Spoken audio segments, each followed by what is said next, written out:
جب انہوں نے شوکت خانم اور نمل کی بات کی تھی تو میں یہ کہہ سکتی ہوں کہ مجھے بہت دکھ ہوا تھا. اس سے میں باہر میڈیا سے بات کرنے آئی تھی. جب باہر نکلی تو انہوں نے کہا یہ پولیس والی آئی ہیں اور یہ کہہ رہی ہیں کہ آپ جا نہیں سکتے ہو, آپ ڈیٹینڈ ہو. اور جب ہم اندر گئے تو انہوں نے اندر سے تالا لگا دیا کہ آپ ڈیٹینڈ ہیں. جج صاحب نے اندر سے جب ان کو کہا کہ آپ نے ڈیٹین کیا تو انہوں نے کہا میں نے تو کوئی ایسا آرڈر نہیں دیا تھا. جج صاحب نے کورٹ کے اندر کہا ہے. صحیح کہہ رہے ہیں فیصل کہ میرا کنسرن تھا کہ شوکت خانم اور نمل کے اکاؤنٹ کیوں بند کیے گئے, کیونکہ وہ جو پروسیکیوشن والا ہے ان کی پتہ نہیں کتنی پاور ہے یا کتنی طاقت ہے کہ یہ سارے اکاؤنٹس بند کروا سکتے ہیں. کیونکہ جج صاحب نے کہا کہ جج صاحب کو یاد نہیں ہوگا یا انہوں نے کہا مجھے تو نہیں پتا کہ میں نے شوکت خانم یا نمل کے اکاؤنٹ بند کروائے. یاد رکھیں کہ جو پروسیکیوشن والا ہے اس نے یہ کہا کہ یہ سیکرٹری ہیں شوکت خانم کے بورڈ کے اوپر. یہ جب میں مجرم نہیں ثابت ہوئی ہوں, ابھی کیس میں آپ بلا رہے ہیں, آپ کیسے بند کر سکتے ہیں؟ آپ اکاؤنٹ شوکت خانم تک پہنچے کیسے؟ اس وقت یہ قانون کا یا پاکستان کی رول آف لاء کا یہ حساب ہے کہ جج صاحب, آپ کو پتہ ہے کہ جج صاحب بیچاروں کا تو وہ جو پولیس والا ہے وہ بھی ان کے آرڈر اٹھا کے پھینک دیتا ہے جو اڈیالہ کے باہر کھڑے ہوتے ہیں. تو اکاؤنٹ کیسے شوکت خانم اور نمل تک کون پہنچا؟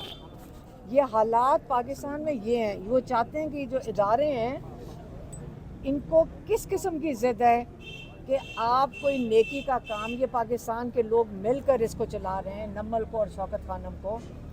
آپ صرف اس لیے ہمارا جرم ہے کہ ہم نے اللہ کو راضی کرنے کے لیے ان اداروں کے لیے کام کیا.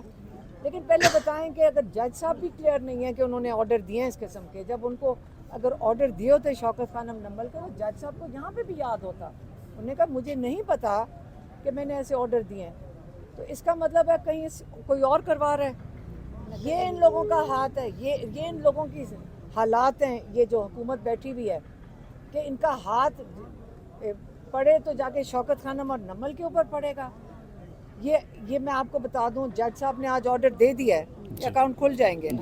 آج انہوں نے کہہ دیا کہ ان کا خیال ہے انہوں نے جب آرڈر ہی نہیں کیا تو اس کا مطلب ہے حکومت اپنی جج صاحب کے آرڈر کے بغیر جج صاحب کا اسٹیٹ بینک کے پاس پہنچ جاتی ہے اور ان اداروں کے اکاؤنٹ بھی بند کر سکتی ہے.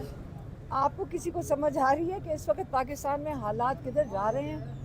یہاں پہ جج صاحب بیچارے نہیں یہ کام کریں گے, بلکہ وہ کہہ رہے تھے کسی کی ٹریٹمنٹ بھی ہو رہی ہے جج صاحب کے کسی ریلیٹیو کی, عزیز کی. یہ جج صاحب بیچارے نہیں کر رہے. تو پاکستان میں رول آف لاء کا یہ اس کے جو نتائج ہیں نا جو آپ نے ختم کر دیا ہے اس کے یہ نتائج آ رہے ہیں. لیکن انشاءاللہ جو شوکت خانم ہے, نمل ہے, اس کے جج صاحب نے آرڈر دے دیے ہیں کہ ان کے اکاؤنٹ نہیں فریز کرنے. اسٹیٹ بینک کہ جو بھی وہ جو لوگ ہیں جنہوں نے یہ جلدی بند کروا دیے اور مل بھی گئے, بند بھی کروا دیے, اور جو کلیم کر رہے تھے حلیمہ خان کے 35 اکاؤنٹ بند کروائیں گے ٹی وی پہ بیٹھ کے, میرا ذاتی ایک اکاؤنٹ ہے, ایک اکاؤنٹ ہے, بند کیا ٹھیک ہے, ایک آئی ڈی کارڈ ہے, ایک اکاؤنٹ ہے. یہاں پہ ہم نے کسی کا سنا تھا کیونکہ 2 آئی ڈی کارڈ بھی تھے, ان کو بھی کچھ نہیں ہوا یہاں پہ. لیکن ایک آئی ڈی کارڈ ہے, ایک پاسپورٹ ہے, ایک اکاؤنٹ ہے جو انہوں نے بند کر دیا. ہاں, اور پراپرٹی میری جو ہے وہ اٹیچ کر لی ہیں. لیکن اکاؤنٹ جو ہیں جنہوں نے بند کیے انہوں نے ہاتھ ڈالے شوکت خانم اور نمل پہ. یاد رکھیں, ہم بھی یاد رکھیں گے جو انہوں نے کیا ہے. مہربانی. کیس پینڈنگ تھا اینٹی ٹیررزم کورٹ راولپنڈی میں. سب سے پہلے تو عدالت میں جا کے جو کنسرن شیئر کی لیگل ٹیم نے وہ یہ تھی, میں آج سپریم کورٹ میں تھا اور سپریم کورٹ سے فری ہو کے جب میں واپس آیا تو مجھے پتا چلا کہ حلیمہ صاحبہ جب کورٹ سے باہر تشریف لائیں تھوڑی دیر کے لیے میڈیا سے بات کرنے کے لیے, تو ان کو ڈیٹین کر لیا پولیس نے, ان کے گرد پولیس نے گھیرا ڈال دیا جبکہ وہ بیل پہ ہیں. تو پہلی کنسرن تو عدالت سے یہ شیئر کی میں نے کہ جب وہ بیل پہ ہیں, ایک آزاد شہری ہیں, ہمارا آئین ایک آزاد شہری کو اس طرح سے ڈیٹین کرنے سے روکتا ہے, منع کرتا ہے, قطعاً اس طرح نہیں کیا جا سکتا.